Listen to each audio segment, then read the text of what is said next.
اور اس پر ایکشن بھی ہونا چاہیے، گھر والوں پر ریئیکشن بھی، ڈانٹ بھی ہونی چاہیے، تنبیہ بھی ہونی چاہیے. یہ طریقہ نبی کریم صلی اللہ علیہ وسلم کا. اب اگر یہ چیز سننے میں آ گئی، پتہ چل گیا، آپ بتائیے اگر ایک آدمی اس کے باوجود بھی مطمئن ہے، کوئی فرق نہیں پڑتا، جو آئے جائے وہی رفتار بے ڈنگی جو پہلے تھی وہ اب بھی ہے، تو کیا ہوگا؟ معاملہ خطرناک ہو جائے گا.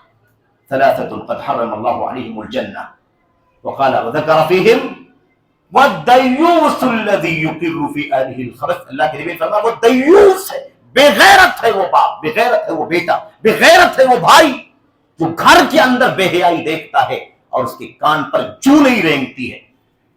بے غیرت ہے، سن رہا ہے، دیکھ رہا ہے سب کچھ، لیکن اسے غیرت نہیں آتی، وہ ڈانٹتا نہیں، ڈپٹتا نہیں، بھگاتا نہیں، مارتا نہیں، کوئی ریئیکشن نہیں دکھاتا، کوئی رد عمل دکھائی نہیں دیتا. دیوس ہے ایسا آدمی، ایسے شخص پر اللہ تبارک و تعالیٰ نے جنت حرام کر دی ہے. بہرحال میرے بھائیوں، میں یہ کہہ رہا تھا کہ غیرت کی مثال اور ایمان کی مثال پر بات ختم کرتا ہوں. ام سلیم انس بن مالک رضی اللہ تعالیٰ عنہ کی والدہ، انس بن مالک رضی اللہ تعالیٰ عنہ کی والدہ، ان کے باپ کی وفات ہو گئی، شوہر کی وفات ہو گئی. کیا ہوا بھائی؟ شوہر کی وفات ہو گئی. ان کو پیغام نکاح دیا کس نے؟ ابو طلحہ نے پیغام نکاح دیا، میں آپ سے نکاح کرنا چاہتا ہوں. ام سلمہ نے دیکھا کہ نکاح کا پیغام آیا، اور ابو طلحہ ہے تو اچھے خاندان کے، اچھے قبیلے کے، اچھی حیثیت کے، ساری خوبیاں پائی جاتی ہیں، لیکن آدمی مسلمان نہیں ہے، کافر ہے. آدمی کون ہے؟ کفر کی حالت میں ہے، اسلام نہیں، میں مسلمان خاتون. ام سلیم رضی اللہ تعالیٰ عنہ نے فوراً، کیونکہ کون تھی وہ؟ نبی کریم صلی اللہ علیہ وسلم کی تربیت میں پلنے والی رہنے والی صحابیہ انس بن مالک کی والدہ ام سلیم نے کہا ابو طلحہ تم نے نکاح کا پیغام بھیجا ہے، واقعی تمہارے اندر تو ساری خوبیاں پائی جاتی ہیں، تم جیسے اچھے رشتے کو رد نہیں کیا جاتا ہے. واللہ ما مثلک یا ابا طلحہ یرد، ابو طلحہ تم جیسے رشتے کو رد نہیں کیا جاتا ہے، لیکن ایک بہت بڑی مشکل ہے، ایک مشکل ہے، اس لیے تمہارا مجھ سے نکاح نہیں ہو سکتا. انت رجل کافر وانا امرأة مسلمہ لا يحل لي ان اتزوج. یاد رکھو ابو طلحہ، تم کافر ہو اور میں مسلمان خاتون ہوں، یہ ڈیفرنس کبھی ہم کو آپ کو اکٹھا نہیں ہونے دے سکتا.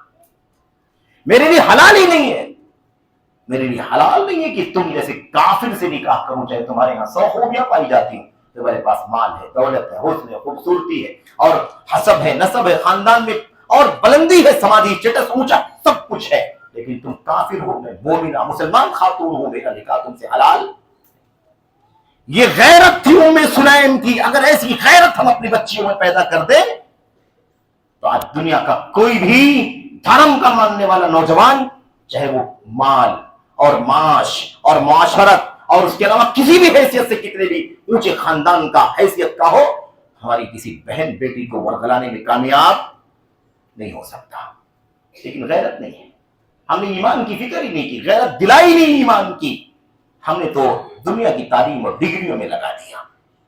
میرے بھائیوں، اس کا مطلب یہ نہیں ہے کہ کوئی دینی تعلیم حاصل کرنے والا نہیں بہک سکتا ہے، بہک سکتا ہے، لیکن یہ کوتاہی ہماری ہے، اور یہ زیادہ راستہ کھلتا ہے اس کے اندر، کیونکہ تربیت ہی نہیں ہے دین کی، ایمان کی.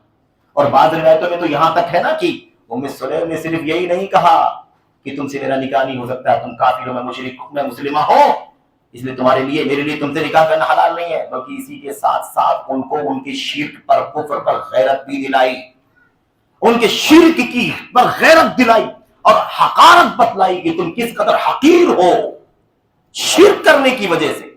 کہا ابو طلحہ مجھے وہ لکڑی معلوم ہے جس لکڑی کے بت کو تم پوچھتے ہو، وہ لکڑی بت کی، جس لکڑی سے بت تمہارا بنایا گیا جس کو تم پوچھتے ہو، وہ لکڑی فلاں درخت کی ہے، اس کو فلاں یہودی نے کاٹا ہے، اور فلاں بڑھئی نے اسے کاٹ کر کے، تراش کر کے، اس کے ناک نقشے بنا کر کے، بت بنا کر کے تم کو دیا ہے. ایسے بت کے حقیر پوجنے والے اس مشرک سے میں نکاح کروں؟ دیکھا آپ نے، غیرت ہو تو آدمی بکتا نہیں ہے، شکار نہیں ہوتا ہے، شکار کر لیتا ہے. یہ توحید کی غیرت، شرک سے بیزاری کا جو پیغام دیا انہوں نے، اور پھر اس کے بعد کہا کہ اس لیے یاد رکھو